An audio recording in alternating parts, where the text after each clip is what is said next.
Indian red cross society Bahraich की तरफ से पुलवामा शहीदों को दी गई श्रद्धांजलि। तो वहीं 14 फरवरी 2019 को शहीद हुए हमारे जवान इस दिन को कैसे भूल सकते हैं। कोई इंसान जहां एक तरफ पूरी दुनिया कर रही प्यार का इजहार, तो वहीं दूसरी तरफ रो रहा है इनका घर परिवार। पूरे हफ्ते मनाया जाता है अलग अलग डे इनके लिए, तो बस एक ही गमों का है डे। हमेशा याद रहेगा इस पुलवामा हमले का दिन। इसी दिन हमारे जवान शहीद कर दिए गए थे।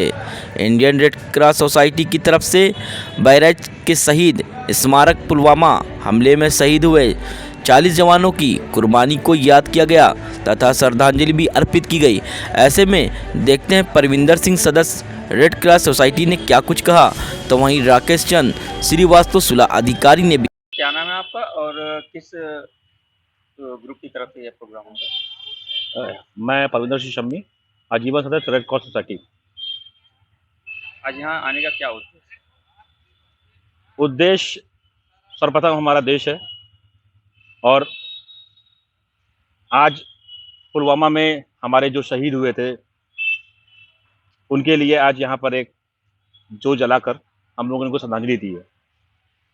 और यहाँ पे आए समस्त लोगों को मैं बताना चाहता हूँ कि जब इसका प्रकाश इस स्तंभ पे पड़ता है और इस स्तंभ पे पड़ने के बाद हमारे शरीर पे पड़ता है, तो हम लोगों में एक नई ऊर्जा आती है, एक नई देशभक्ति का संचार होता है हमारे देश। इसका उद्देश्य है, शहीदों की चिताओं पर लगेंगे हर बरस मेले, वतन पे मरने वाले का बाकी यही निशा होगा। उस दौर में जब हमारे शहीद पुलवामा में थे, उनके देश का जो जज्बा था उनके मन में, वही जज्बा हम लोगों को मिलता है यहाँ पे आकर जब जो जलाते हैं यहाँ पे, और इसका प्रकाश इस स्तंभ पे पड़ता है और हम पर पड़ता है। जब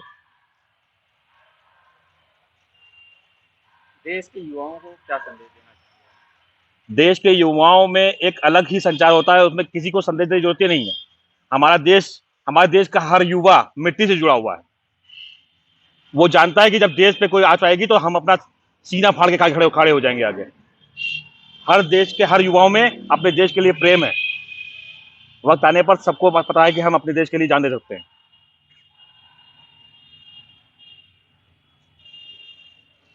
सर, क्या नाम है आपका? राकेश चंद श्रीवास्तव। सर, जैसा कि आज पुलवामा में जो शहीद हुए हैं उनको लेकर आज यहाँ पे श्रद्धांजलि दी जाती है, तो क्या कहना है? देखिए, किसी देश का इतिहास जो है वो कुर्बानी से ही जाना जाता है, और भारत का विशेष रूप से यहाँ पर स्वतंत्रता के आंदोलन में करीब हम 1200 साल गुलाम रहे। पूर्णों, शकों, मुगलों और अंग्रेजों की लंबी दास्ता के बाद 15 अगस्त 1947 को हमें आज़ादी मिली।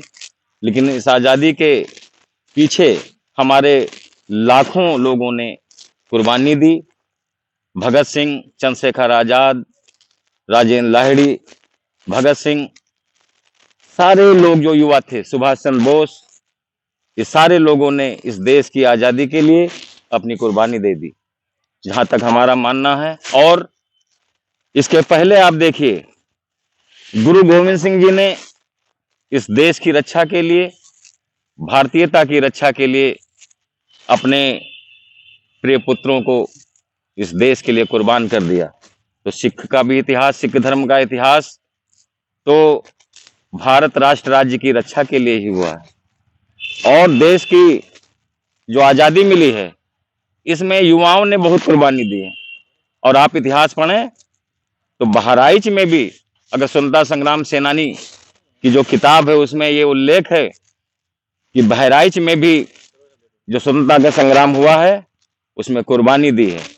यहीं बहराइच में तमाम मीटिंग हुई है, गुल्लाबीर में मीटिंग हुई, और वहां पर यहाँ के जो शहीद हैं उनकी किताब में पढ़ना चाहिए, जिससे हम बहराइच में जो है जो युवाओं को एक प्रेरणा मिल सके। और हम बता दें कि बिना त्याग और बलिदान के कोई भी देश या मुल्क सुरक्षित नहीं रह सकता। कुछ वर्षों पूर्व जो पुलवामा में जो घटना हुई, उसमें हमारे 44 जवान शहीद हुए, और देश की जो सीमाएं हैं इन्हीं हमारे जवानों के नाते जो है सुरक्षित है। लेकिन उसके बाद क्या हुआ, हमारी भारत की सरकार ने नरेंद्र मोदी जी की सरकार ने एयर स्ट्राइक करके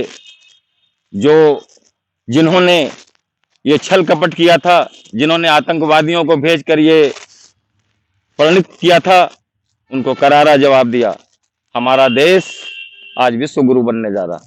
हमारा देश हमारी सेनाओं के नाते सुरक्षित है और हमारा जो सरकार है, जो केंद्र सरकार की, उसके मजबूत हाथों में हमारा देश सुरक्षित है। हम युवकों को यही बात कहेंगे कि वे जो हमारे आदर्श हैं, आज वो बहुत लंबी यात्रा न करके केवल कुर्बानी के लिए तैयार रहें, त्याग के लिए तैयार रहें, और त्याग और सेवा की भावना अगर उनमें रहेगी तो वो भी आगे बढ़ेंगे और हमारा मुल्क भी आगे बढ़ेगा और समाज भी आगे बढ़ेगा और एक दिन हमारा भारत राष्ट्र राज्य विश्व गुरु बनेगा।